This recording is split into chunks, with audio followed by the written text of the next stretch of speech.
Bonsoir Stéphane Zbrage. Bonsoir. Alors vous êtes candidat à votre propre succession, vous avez été élu premier adjoint en 2014, réélu en 2020. En 2022, Laurent Marcangeli est devenu député, a cédé son poste pour cause de cumul de mandats. C'est là que vous avez été élu maire. C'est donc la première fois que vous êtes candidat sous votre propre nom. Laurent Marcangeli a un côté tribun, mobilisateur de foule. Vous êtes plutôt présenté comme un homme de dossier. Est-ce que c'était le bon moment pour opérer le changement de la tête de liste ou y a-t-il un risque? Écoutez, les choses se sont faites tout à fait naturellement. Chacun après a sa personnalité. Moi, je suis plutôt dans une forme de continuité avec un élan dynamique et qui est renouvelé à travers la liste que j'ai l'honneur de conduire.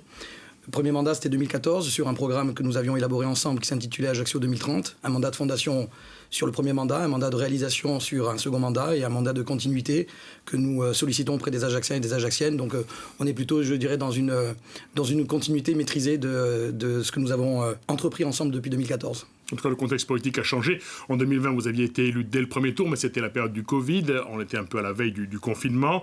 En 2024, on va dire, les élections législatives ont révélé qu'il y avait des difficultés. Ariane Caréna est arrivé en tête au premier tour sur la ville et sur la circonscription. Dans les 6e cantons, les quartiers Est, François Fillon est arrivé en tête au premier et au second tour. Comment est-ce que vous intégrez ce risque Rassemblement national dans cette campagne? Moi, je pense que chaque élection a son prisme, a sa propre lecture. Je ne pense pas qu'il faille faire un copier-coller, mais même s'il faut tenir évidemment compte des enseignements de chaque campagne.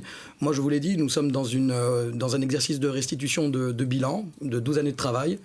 Le programme que nous présentons, il est dans la continuité de ce bilan. Donc nous restons concentrés en fait sur ce que nous avons entrepris depuis ces années. Et donc nous avons à cœur de défendre ce bilan et ce projet que nous voulons pour Ajaccio. Donc ensuite, nous travaillons comme si nous étions challengers. Je ne me préoccupe pas spécialement, je dirais, de mes adversaires. J'écoute quelles sont les propositions qu'ils ont à formuler et à partir desquelles nous échangerons démocratiquement. Qui est-ce que vous identifiez comme votre principal adversaire? Même si vous ne souhaitez pas rentrer dans ce débat, mais il y a bien un adversaire que vous identifiez comme le plus potentiellement dangereux pour vous. Non, je vous assure, je ne suis pas dans une relation d'observation des compétiteurs que nous avons en face. Moi, je laisse chacun, je dirais, développer son style et son programme. Je reste vraiment concentré sur ce travail qui est un travail qui était quand même très important. Moi, j'ai à souhait effectivement que les Ajacciens et les Ajacciennes disposent des bonnes informations de ce que nous avons entrepris depuis ces années. Il y a des projets qui sont extrêmement importants, extrêmement structurants pour notre territoire. J'ai vraiment à cœur de les défendre et de les expliquer comme il se doit. Alors, vous présentez une liste rajeunie. La matrice du changement, du renouvellement, c'est quoi? C'est le mouvement Ajaccio dans lequel vous êtes, qui a été créé par Laurent Marcangeli. Il y a en fait plusieurs étapes. C'est un mouvement qui vit. Cette liste, effectivement, elle a été renouvelée à 60%, mais elle est aussi constituée de membres fondateurs, de gens, d'élus qui ont de l'expérience. D'autres se sont greffés au fil des années.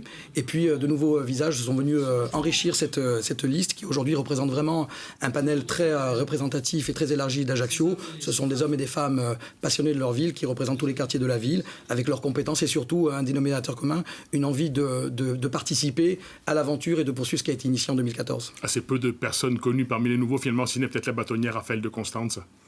Oh, les gens sont connus dans leur quartier, dans leur entourage et surtout dans l'amour qu'ils portent, je dirais, à leur ville. Et moi, je suis très content de l'offre diversifiée qui a enrichi en fait notre démarche. Et justement, elle sert ce dynamisme que nous avons entrepris depuis 2014. Alors, les partants n'étaient pas tous volontaires, a priori. Jacques Billard, Simone Guéry, ni figure bien connue de la droite n'y sont plus. Pourquoi ? Bon, il n'y a pas de raison particulière. Vous savez, c'est l'effet de cycle. Moi aussi, dans quelques années, je ne serai plus, puis d'autres viendront. Voilà, c'est aussi, à un moment donné, un renouvellement naturel. Est-ce que ça a été bien pris par eux ? Il n'y a pas eu de problème à ce sujet-là. Vous savez, c'est des discussions qui sont tout à fait naturelles, comme on en a eu en 2014, comme on en a eu en 2020. Alors, durant la fin de la mandature, vous avez eu à subir des dissidences. Sébastien Delipert a rejoint le Rassemblement national. Basile Moretti, seul nationaliste de la majorité, était entré en dissidence avant. Il y avait 3 listes nationalistes en 2020. Il n'y en a plus que 2, dont une qui rassemble l'opposition municipale. Ces départs qui sont de nature à affaiblir votre démarche dans ce contexte? Je ne pense pas. Après, c'est les électeurs qui nous le diront, mais voilà, ça fait partie aussi des mouvements naturels. Il y a des individualités qui ont voulu s'exprimer à travers d'autres démarches. Ils l'ont fait. Voilà, il n'y a pas eu. Pour moi, ce ne sont pas des événements majeurs. Ça n'a pas empêché de constituer la liste que nous avons mis en place. Donc, pour moi, ce ne sont pas des événements qui sont marquants. Vous n'avez pas le sentiment d'une majorité qui s'effrite un petit peu au fil des années? Au contraire, j'ai plutôt le sentiment d'une majorité qui s'est renouvelée, qui s'est consolidée. Alors la campagne a commencé tardivement, en revanche les attaques sont nombreuses, notamment de la part des oppositions. François Fillon y parle de crise morale, Jean-Paul Carolage de gabegie. Les accusations sont lourdes et font allusion à plusieurs affaires. Il y a eu notamment l'affaire des Villaman, des enquêtes qui touchent des cadres de votre majorité et qui sont toujours en cours, ou encore la condamnation d'un de vos adjoints, Stéphane Vanouch, 7e sur votre liste pour recel de détournement de fonds publics. C'est dans le cadre de son activité professionnelle. Nous rappellerons qu'il a fait appel de cette décision et que le jugement sera rendu le 25 mars après la campagne. Qu'est-ce que vous répondez à ces accusations de crise morale et de gabegie? Moi, je ne réponds pas à ces attaques-là. Je les attends surtout sur des propositions concernant les projets pour la ville. Je note que la Poste a fait correctement son travail puisque mon programme est arrivé jusqu'à leur boîte aux lettres et ce qui a permis d'inspirer un programme de dernière minute avant le premier tour. Après, pour le reste, ce sont des éléments périphériques. Lesquels? Sur le stationnement, sur les mobilités, sur la gouvernance, sur le développement économique, sur beaucoup de choses. Mais tant mieux, je ne pensais pas inspirer jusqu'à ce point. Mais après, pour ce qui est des attaques dont vous parlez, je n'ai pas à y répondre. Moi, Stéphane Vanouch, c'est un adjoint qui est investi pour la ville en sa qualité d'agent de port depuis de nombreuses années. Il a toute ma confiance. Je ne suis pas juge d'instruction ni procureur. Je n'ai pas à faire le droit ou à rendre la justice à la place d'autres. Aujourd'hui, il a toute sa place et tout à fait naturellement qu'il a intégré aujourd'hui notre démarche. Alors vous, on avait évoqué un peu les affaires ensemble, mais vous avez déjà répondu. Et pour une des affaires, elle a été classée sans suite, celle d'enquête préliminaire concernant votre emploi.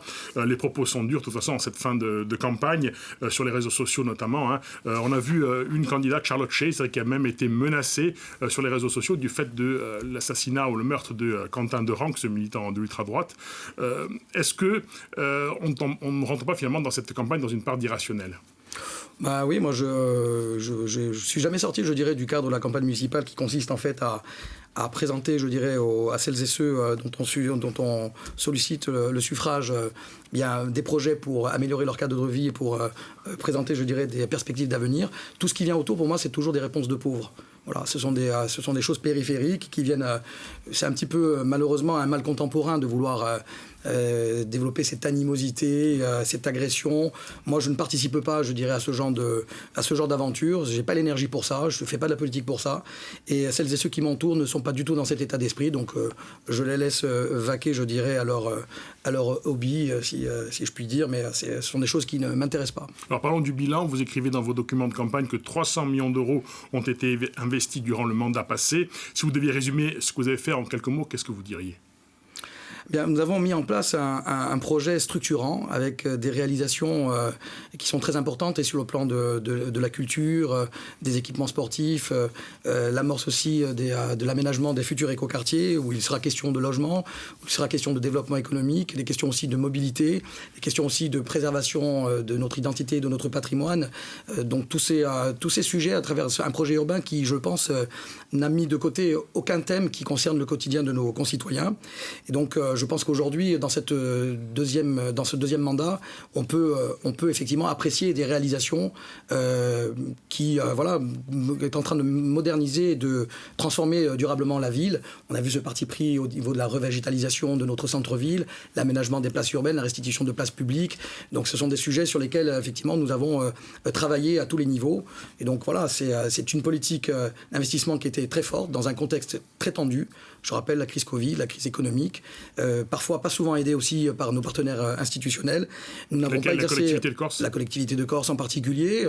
Elle dit l'inverse, elle dit qu'il y a des ratios qui se sont appliqués à Ajaccio comme ailleurs. Oui, moi je ne parle pas de ratios, je parle de réalisation visuelle. Je pense qu'on aurait pu aller beaucoup plus loin si nous avions été mieux soutenus. C'est la raison pour laquelle nous soutenons d'ailleurs ce projet de métropolisation pour avoir à un moment donné plus de compétences et plus de moyens au regard des projets importants et structurants que nous défendons pour la ville. On va parler des projets, mais encore deux mots sur le bilan. Dans le projet publié lors de la campagne de 2020, tout était chiffré, mais quelquefois même daté.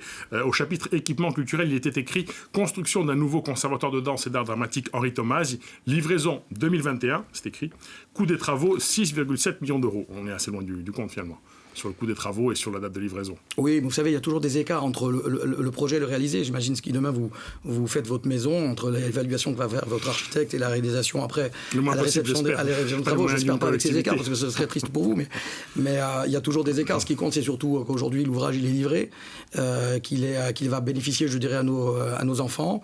Il y a quand même une polémique sur la livraison et sur la capacité à accueillir du public d'ores et déjà. Oui, une polémique qu'ils ont créée eux-mêmes, puisque moi, j'avais saisi, je dirais, le président du conseil exécutif depuis plusieurs mois en annonçant, je dirais, le planning qui devait se dérouler.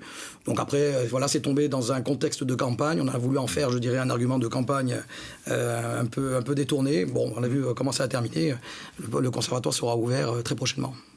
Alors, est-ce que, sur la mobilité, il était écrit dans votre programme, plus 1070 places de stationnement supplémentaires en centre-ville durant le mandat. À combien en sommes-nous aujourd'hui ? Alors, il y a le stationnement de surface qu'on a redynamisé. Ensuite, il y a le stationnement de parking, puisque nous avons réalisé des parcs relais. Il y a 300 places sur la Miséricorde. Il y en a entre Landry et le parking aussi de Millau, il y a plus de 300 places. Il y a Saint-Joseph aussi. Donc on a aussi, au niveau du stationnement, travaillé beaucoup sur les parcs relais avec les questions de mobilité courte, à l'instar de ce que nous avons fait sur la Miséricorde et qui a un vrai succès. Nous avons, dans le projet du Diamant, réalisé une extension de son parking. Le Diamant qui n'était pas dans le programme, mais qui finalement a été... Oui, mais qui s'est ajouté à la stratégie de réponse en stationnement résidentiel en hypercentre. Donc c'est plus 205 places. L'acquisition de la galerie Napoléon, 60 places. Donc l'idée, c'est de redonner un peu d'équilibre, un peu de souffle sur le stationnement résidentiel. Mais par ailleurs, c'est surtout la politique après des mobilités alternatives qu'il faut développer. On va en parler dans le programme de 2020 encore une fois, mais on ne va pas le lire tout entier, je vous rassure. Je vois que vous êtes nostalgique du programme de 2020. Il y avait un téléphérique à un coût de 30 millions d'euros. C'est ce qui était écrit à l'époque. Finalement, combien a-t-il coûté, Angelo ? Il a coûté un peu moins de 40 millions d'euros, mais ça aussi, ça fait partie après des ajustements. Je vous rappelle qu'entre-temps, il y a eu une crise économique avec une inflation des prix qui nous a coûté plus de 6 millions d'euros. Ensuite, vous voulez parler du téléphérique ? Oui, téléphérique, on va parler un peu du téléphérique, mais non, c'est quand même... simplement de son coût. Bon. Son coût, déjà, c'est important, mais si vous voulez... Est-ce que vous croyez encore à une utilité ? Il y a tout un débat sur le nombre de personnes qui le prennent chaque jour et qui n'augmenterait pas substantiellement à l'avenir. Moi, je vois je vois qu'il y a beaucoup d'experts en mobilité qui se précipitent à faire de l'évaluation, alors que même que cet équipement n'a que 4 mois d'existence. Je vais vous mettre à l'aise, s'il y a des gens qui ont envie de compter le nombre de passagers pendant 3-4 ans dans les cabines, c'est grand bien leur face. Mais ça pourrait faire un emploi. Oui, on les mettra à l'Observatoire de la mobilité si jamais.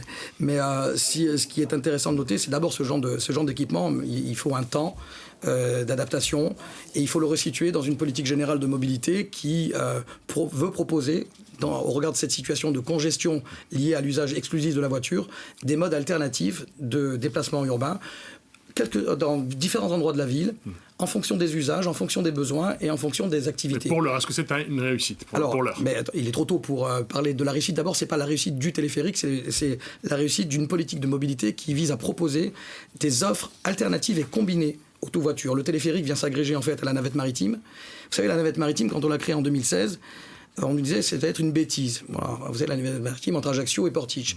En 2016, il y avait 100 000 passagers, il y en a 170 000 aujourd'hui. Bon, il y a le réseau des bus qui est à restructurer, le réseau existant qui est insatisfaisant, et il y a toute une partie de la ville aussi qui n'est pas couverte par les transports en commun. Nous avons développé les pistes cyclables. Mais est-ce qu'au regard de la fréquentation, ça n'ajoute pas tout simplement de la dette, finalement ?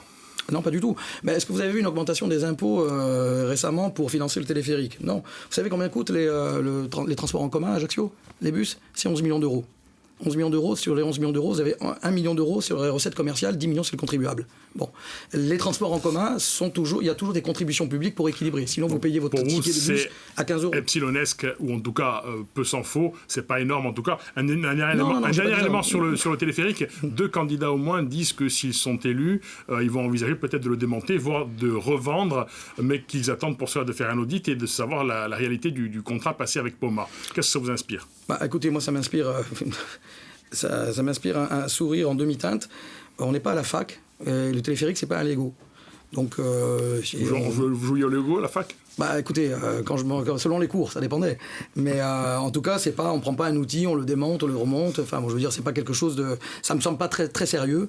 Et d'ailleurs, je suis pas sûr que cette approche-là fasse l'unanimité, d'ailleurs, au sein même de leur groupe. Non, je pense que plus sérieusement, tous les territoires qui ont adopté ce type d'équipement, il y a un temps de maturité. Voilà, il faut laisser venir et surtout il faut que ça s'installe dans une politique beaucoup plus large.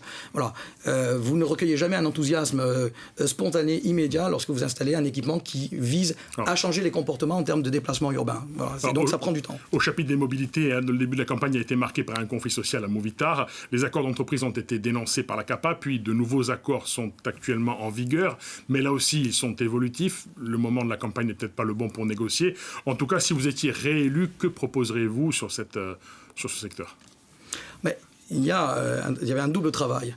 Il y a un travail au niveau de la CAPA, qui est autorité organisatrice des transports et qui travaille sur la réorganisation du réseau pour qu'il soit plus performant et pour répondre de manière plus satisfaisante aux besoins des usagers, parce que je rappelle quand même que celui qui doit être situé au centre des préoccupations, c'est quand même l'usager du service public. Et ensuite, il y a un opérateur qui connaît des difficultés depuis des années, dont on a abordé les contours depuis plusieurs mois avec les organisations syndicales, auxquelles j'ai signifié depuis le début que toutes les cartes n'étaient pas entre les mains du président de la CAPA et qu'il fallait faire un effort effectivement de restructuration parce qu'aujourd'hui on a un coût transport qui est exorbitant du droit commun. Donc on ne peut pas aujourd'hui optimiser le réseau existant et encore moins le développer avec une charge de fonctionnement qui est insupportable aujourd'hui pour la collectivité. Donc il faut remettre les choses à plat. C'était le sens de la remise à plat des accords d'entreprise. Je ne préjuge pas après des discussions parce qu'elles appartiennent aux partenaires sociaux, mais en tout cas il faudrait effectivement faire un effort en termes d'optimisation, c'est certain. Alors, en tant que maire et président de la CAPA, vous l'avez un petit peu évoqué tout à l'heure, vous étiez favorable à ce qu'Ajaccio devienne une métropole. Vous avez dit que c'était encore votre projet si vous étiez réélu. Qu'est-ce que ça apporterait? La métropole, c'est, après on peut l'appeler, on avait évoqué ce sujet dans le cadre des discussions sur l'évolution du statut de la collectivité, le statut d'autonomie. L'idée, c'est simple en fait, c'est d'améliorer l'efficacité de l'action publique. Aujourd'hui, on souffre d'un éclatement de compétences entre la CAPA, entre la collectivité de Corse. On le voit sur le domaine routier. Personne ne comprend à un moment donné qu'une collectivité intervienne sans l'aval du maire pour changer un rond-point, pour pas faire tel et tel équipement. Au fond, c'est une manière un peu d'être un contre-pouvoir à la collectivité. C'est pas un contre-pouvoir, c'est vraiment un souci d'efficacité de l'action publique parce qu'on souffre aujourd'hui de retard, on l'a vu sur le développement des réseaux routiers. Le territoire, la ville d'Ajaccio s'est développée pas au même rythme que le réseau routier, parce que ça fait l'objet d'une intervention d'une autre collectivité. Et quand à un moment donné, il y a un déficit d'intelligence collective, on va dire, eh bien, il se passe ça. On le voit aussi sur les mobilités. La collectivité de Corse a un avis personnel sur le téléphérique. C'est la raison pour laquelle elle a fait le choix de ne pas financer au titre du FEDER. C'est parce qu'elle disait que ça ne rentrait pas exactement dans les on a joué sur ce les genre de projet. Oui. Bon, après, on a compris que vous étiez favorable donc, à ce projet qui permettrait de donner des moyens efficacité de l'action publique. On va avancer un peu parce que le temps et les moyens dossiers qui sont importants aussi. Ces dernières années, Ajaccio a connu une croissance démographique importante. Il y avait au 1er janvier 2025 76 000 habitants à Ajaccio. Ils n'étaient que 69 000 en 2016, soit une augmentation de 10% en 10 ans. Comment voyez-vous l'Ajaccio de 2033 ? Mais moi, déjà, j'ai souffert d'un Ajaccio qui a vu sa population partir de sa ville et donc appauvrir son territoire. Je souffre aussi d'une ville qui C'est vrai pour votre génération, un peu moins pour ceux qui ont la vingtaine aujourd'hui, partent un peu moins. Bah écoutez, il y a beaucoup de jeunes qui partent. Alors c'est bien de partir, de découvrir d'autres horizons, d'échanger, d'avoir des expériences. Par contre, je me pose la question du modèle économique et social de demain.